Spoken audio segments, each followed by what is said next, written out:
Hello and welcome to Newswarm. I'm your host Chris from the CHRILLCAST, and today we're going to be talking about some cool topics. So if you like what we do, make sure you like this video, comment down below your own thoughts, and make sure you subscribe to our channel. Here we go. The latest Newswarm poll. Yes, the rumors are true. There was no Newswarm yesterday. I know you're all missing it. So here's the poll for, well, I guess today. Here are the options. Where is the unobtainable series this week? 2%, as I expected. Is PlayStation Plus worth your money? Question mark. 42%. 76. New backwards compatible games for Xbox? Question mark. 11%. Phil Spencer calls for entire industry support for emulation, which was surprising. 20%. And then 25% second place, a new Wii U game in 2021. We might still cover that, haven't decided yet, but obviously the first one we're covering is PlayStation Plus worth your money? Now this kind of stems from something I've been thinking about for a while, and one of the things that people complain about a lot when it comes to Nintendo Switch Online. Now let's go backwards. When the Switch launched, online service was free, and then towards the end of the first year, Nintendo decided to put up a blockade, a $20 blockade for you to access the same online service you've been using for free prior to that. So the interesting part of all of this is PlayStation did the same thing. 100% the same thing. They saw what Xbox was doing and they decided they wanted to get in on making some money by charging people for online services. So originally, the original Xbox had dedicated Xbox Live premium service. So if you wanted to use the online features, as in play multiplayer like Halo 2 against other Xbox Live members, you had to pay into the system in order to get to the Xbox Live service and play against other people on the system. Now, the reason why Microsoft justified this in the very beginning was that they had dedicated servers for gaming. There was no chosen host of which you were playing against everybody on. So like basically there's like two different ways to do online gaming, at least in the beginning. There were dedicated servers where everybody logged into the server at the same time, and the server maintained timing and prevented lag and allowed people to all join in at the same time and play together, where it was kind of an even playing field, unless your internet sucked, and then you'd be stuck on everybody else moving fast and you moving slow. This is the ideal situation for online gaming, where a dedicated server exists, you log into it, and boom, you're into the action. Everybody else is on the same server that's hosted by Microsoft or Sony or whoever, and you're just participating in it on the server. The less ideal version of online gaming involves choosing the user in the game with the best connection as the host system, and therefore one person's host system is dedicated to the game, and everybody else in it is essentially connecting their system to that system in order to join in for the online game. Instead of having a dedicated server, you then have a specific system that is almost emulating a dedicated server for that online match. That's my kind of simplified way of explaining dedicated servers versus host matches. And if the host should quit from a game, then essentially it would select the second fastest connection to replace the host with. So the reason people were willing to pay for Xbox Live, and the reason Microsoft was able to justify Xbox Live, was because for each game on the Xbox Live service, at least for first-party titles, there was a dedicated server available for use. So Halo 2 had dedicated servers. Halo 3 had dedicated servers. And so like if you were playing Halo 3 on Xbox Live, there was no host. It was all hosted on Microsoft's Xbox Live servers, which made there was a value proposition there that you were paying for Microsoft to have these servers available for you to play online games with. Now, not all companies participated in this. Like, I do believe that Call of Duty and Activision had their own either servers or system to use. And really the only downside to having dedicated servers for a game is that at some point the servers will get shut down. In the case for Halo, all of the servers are getting shut down after this year. January 18th, I believe, is the date. So it's really the only downside having dedicated servers. Now, if you could figure out a way to disengage from the online servers and switch to a direct player-to-player host style lobby, then you could convert out of it. But for the most part, if the infrastructure is there and the coding was set up for it, it's a lot harder to diverge from that path.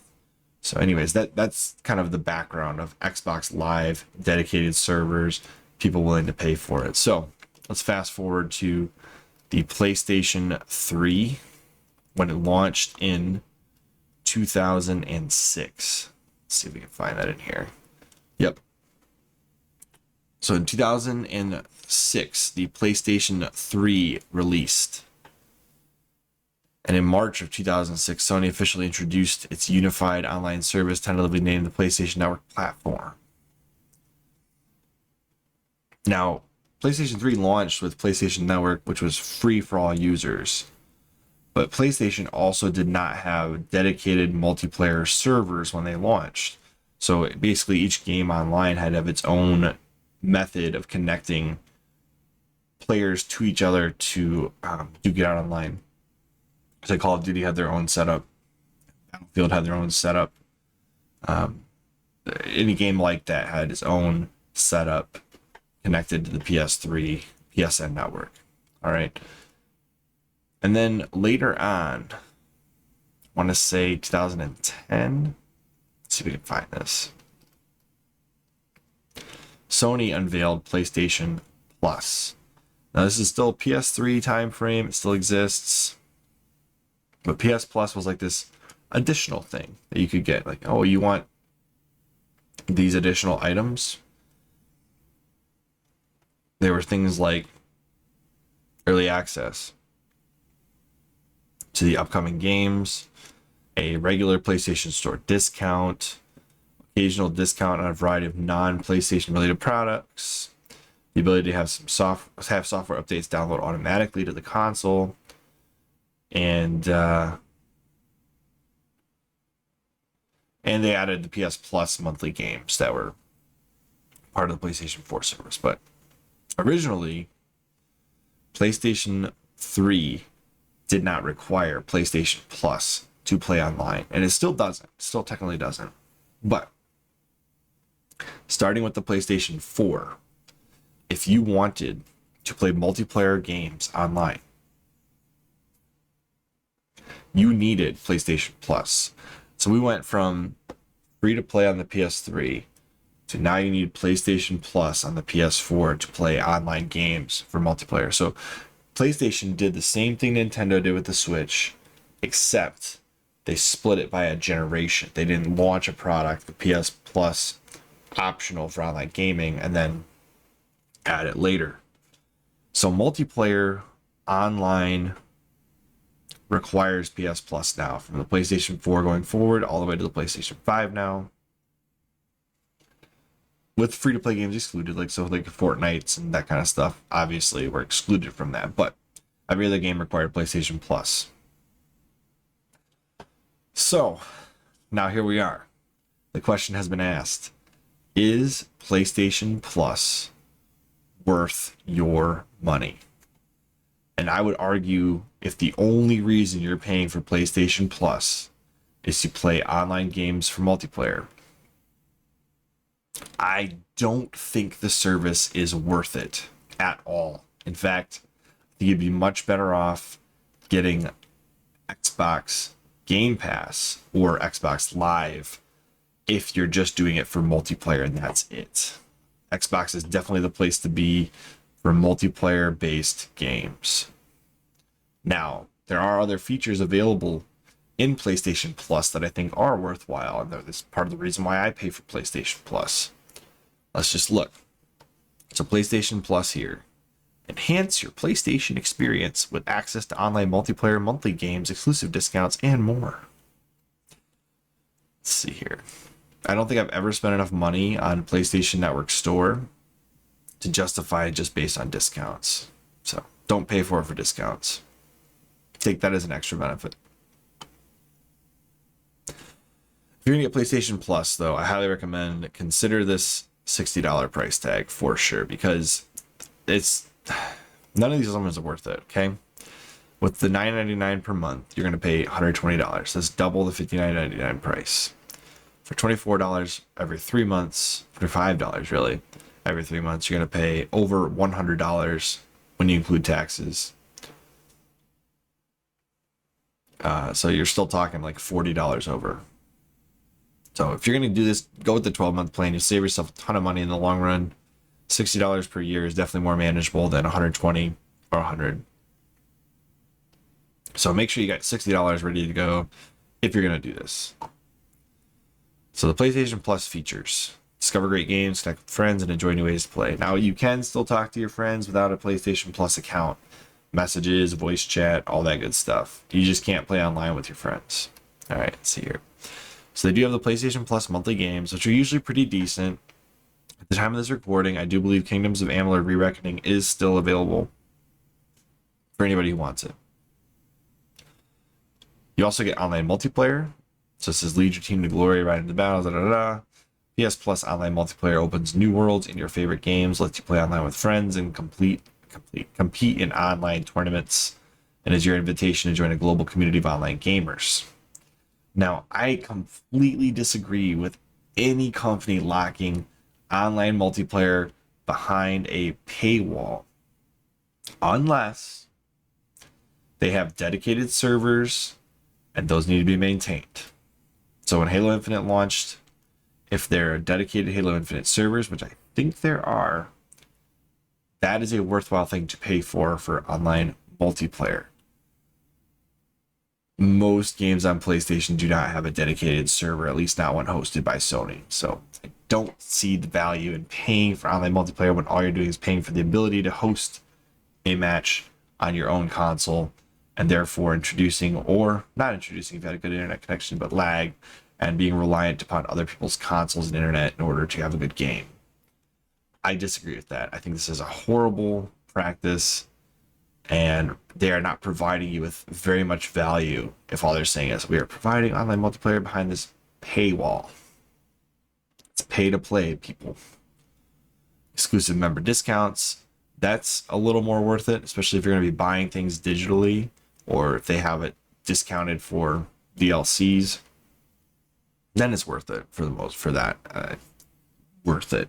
It's a more worthwhile investment. All right, so here's where we get to the more interesting stuff. Exclusive game content. Supposedly that you can get stand out from the crowd with members only skins, cosmetic weapons, and more for free to play games like Fortnite, Apex Legends. So Sony basically created skins, cosmetics, weapons, etc., inserted them into the game with a deal with like Epic or whoever else, EA with Apex Legends, I think. And they basically said, hey, this is a free-to-play game. We want to provide these skins for our players, specifically for our PS Plus players. And then Epic takes a little slice off the top, and basically you get those things for free. Now, 100 gigabytes of cloud storage. This is where I think there is some value.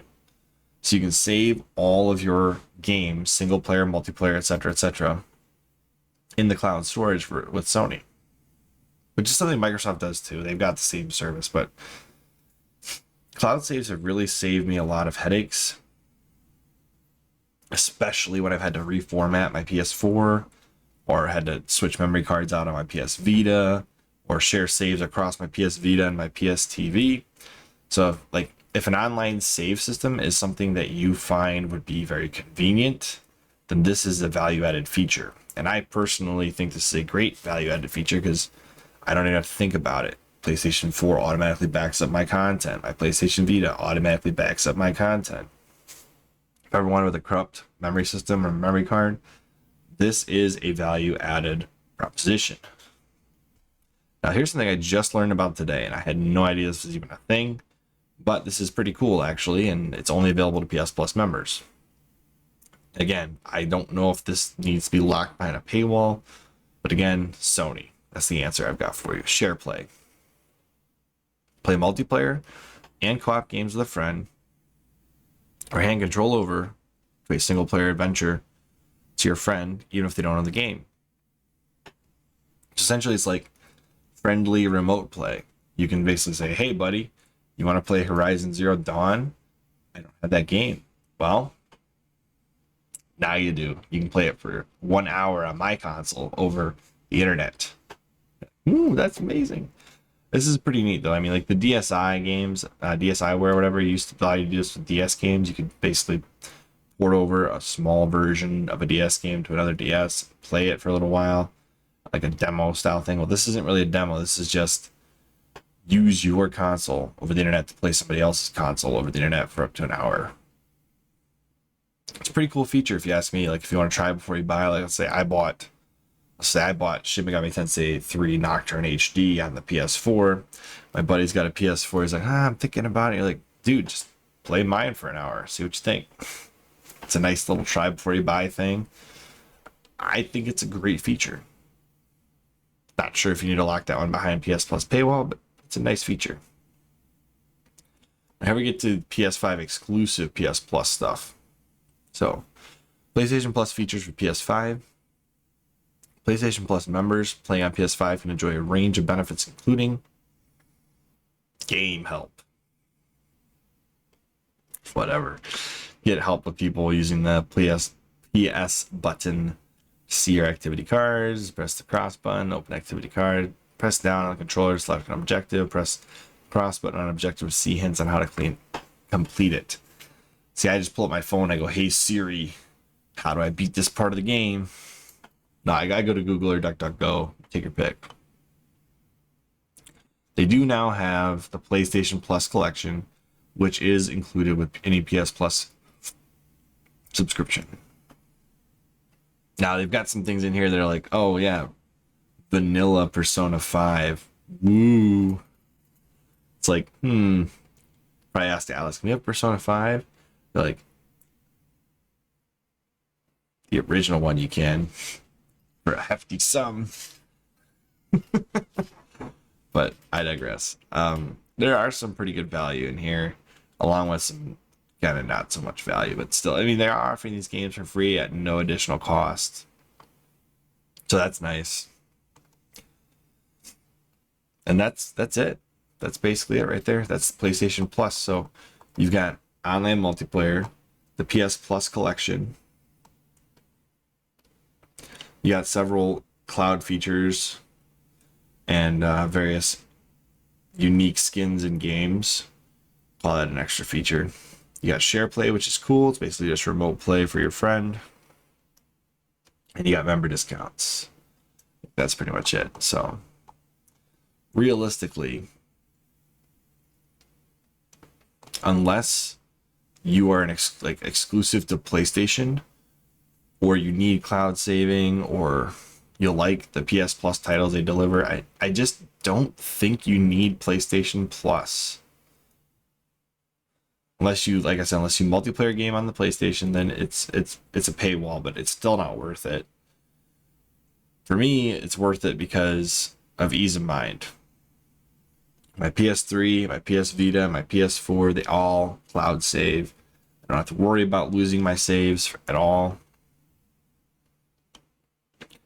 And then I can play multiplayer. That's my bonus.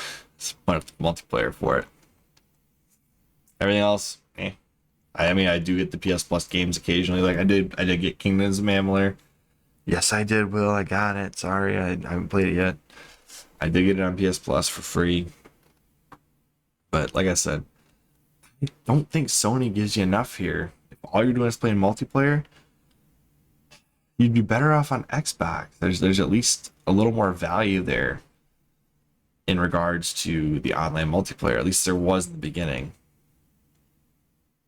They might all be doing it the same way now, but I'm pretty sure pretty sure online multiplayer, especially for Halo Infinite, has its own dedicated servers.